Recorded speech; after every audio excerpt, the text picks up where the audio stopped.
I am Mark Greenstein, and I've gone almost 18 months doing these without addressing a single Paul Krugman piece.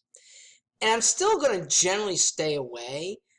He's wayward in so many respects. He's on a few times a year, okay, when the moon is just right. He does talk in the recent New York Times piece about wealth inequality, and I want to give you my take. It is increasing, but I am drawing a way that it is increasing for the good. You see me raising the top tier faster than the bottom tier, but the bottom tier goes up nevertheless. Thus, people who are at or near the bottom tier are still gaining in wealth. So what about inequality? I am still near the bottom tier, but I have a higher standard of living than I did 30 years ago.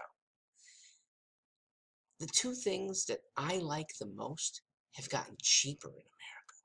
You can golf for far less now than it cost 20 years ago. You can ski, that's my real passion, for far less now than 20 years ago, and with much better conditions, better snowmaking, faster lifts, better trail grooming, more terrain.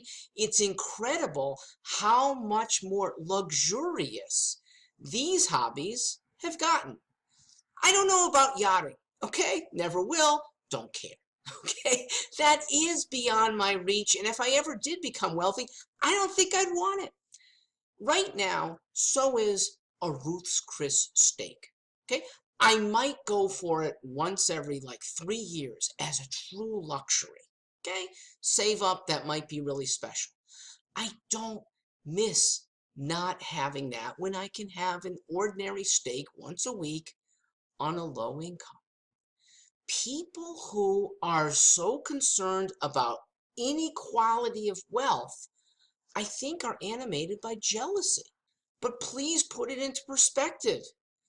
It is wealth that creates more wealth for everybody else, okay? It is rich people who employ the rest of us. It is rich investors who get new businesses going in the first place.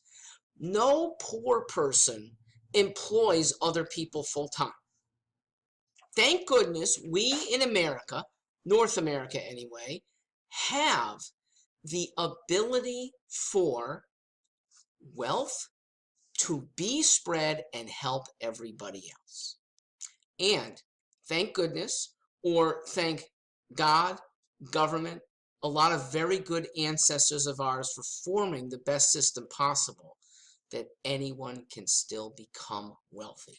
It is not out of reach. The great equalizer is college.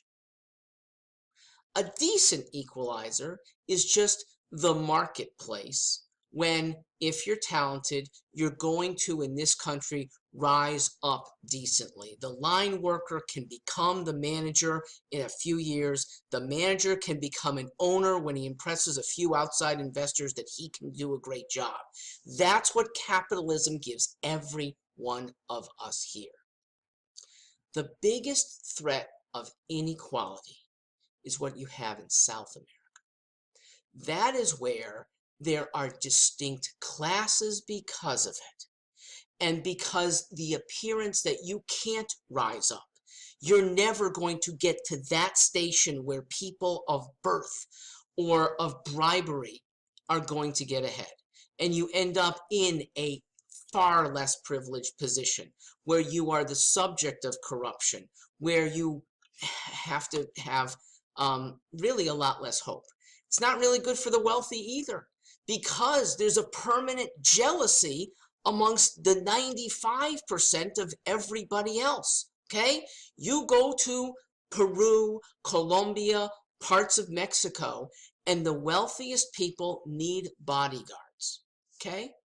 Because there are vigilante kidnappers that are afoot that will take your kid or you and sell for ransom.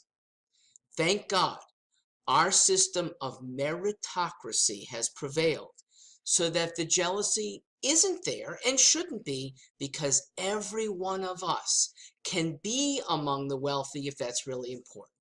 And remember, you have a darn good standard of living, even when you're not that here. I don't need that yacht. I don't need that Ruth's Chris steak.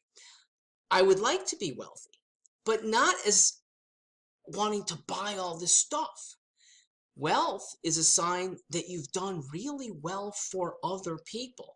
My business, if it succeeds and helps make me wealthy, it's only because I've educated then tens of thousands of people instead of hundreds, and tens of thousands of people are happily paying our tuition to get what they want out of my courses. That is the best sign of wealth, the earned wealth. And now I don't even know what I do with it. Thanks for listening. My take. I'll be reading Paul Krugman next week.